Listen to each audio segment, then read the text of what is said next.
Yes guys, and welcome back to another video on the channel. Today I'm going to be telling you about the 3-5-2 formation. Yes, that's right guys, the best three at the back formation in the game. You've got a left mid, a right mid, two DMs, a cam and two strikers guys. So it's very unique, and it's the only formation I'm pretty sure with the three at the back with two CDMs guys. So it's very good in defense, but it's also very good in attack because you've got two strikers, a cam, a left mid and a right mid guys. As always, I'm going to be giving a full analysis on this formation, so let's get into the tactics. Now also feel free to subscribe if you do want to support me and help the channel grow, especially if you find the video useful guys. So our defensive style will be left on balance and our width and depth will both be on 5 and 5. Now the formation itself is extremely balanced because, like I said, it's very solid in defense with your 3 centre halves and your 2 CDMs. You can also attack with your 2 strikers and your cam, so you do want to be in the middle there guys. You do want to have 50-50 possession, sometimes sitting on the counter attack, sometimes making things happen with the possession.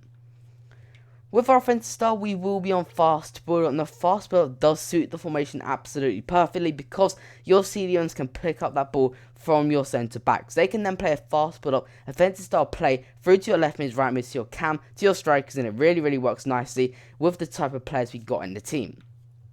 With our width, we will be on 5 again guys.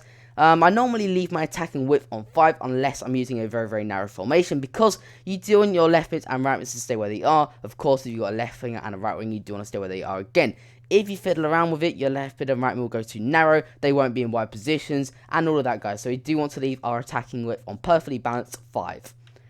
With our players in the box, we do want to be on 6. That's right, we do want to get our strikers, our cam, and our 2 left mids and right mids in there, guys. That's exactly what we want. We can sometimes even push up one of our CDMs to get into that box. So yeah.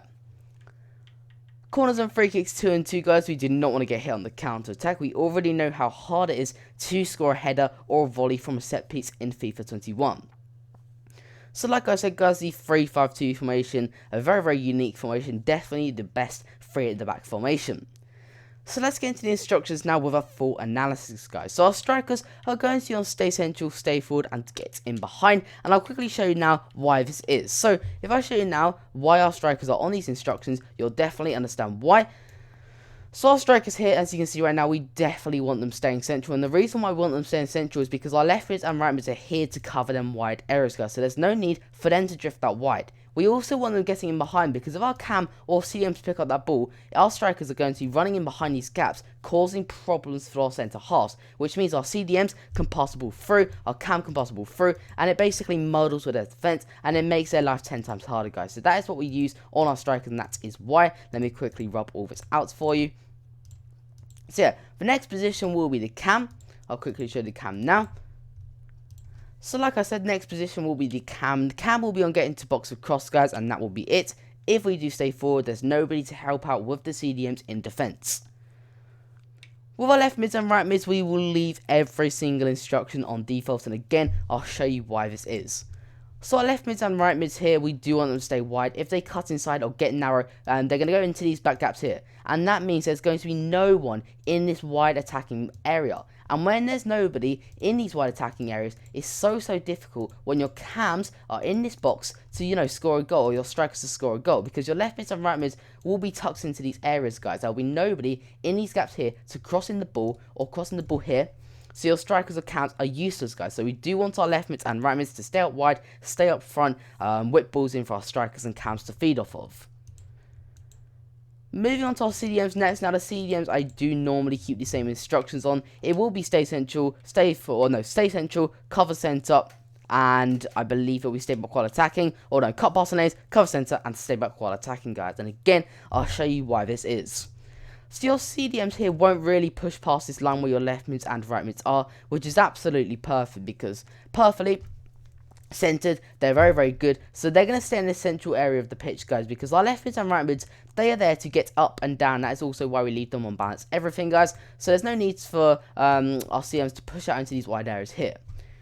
We also do like them on the cut pass lanes, because if one of their midfielders tries to pass the ball through to one of their strikers, our CDMs will cover that pass, guys, and cut out that passing lanes. It's pretty much self-explanatory, but that is what we use on our CDMs. With our centre halves, we will be on default as always, guys. No point pushing your centre halves up the pitch.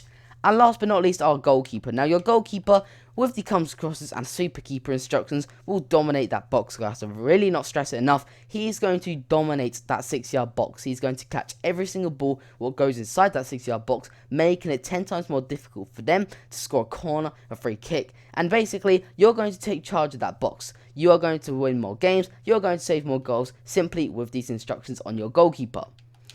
So guys, that is going to be the 3-5-2 formation. Again, a very meta formation in FIFA 21. A very unknown formation, one slightly under the radar. I recommend using it. You can catch people out with this formation as it's very unpredictable, guys. So apart from that, please make sure to subscribe if you do want to support me and you did find this video useful. Apart from that, guys, have a great rest of your week, have a great day, and goodbye.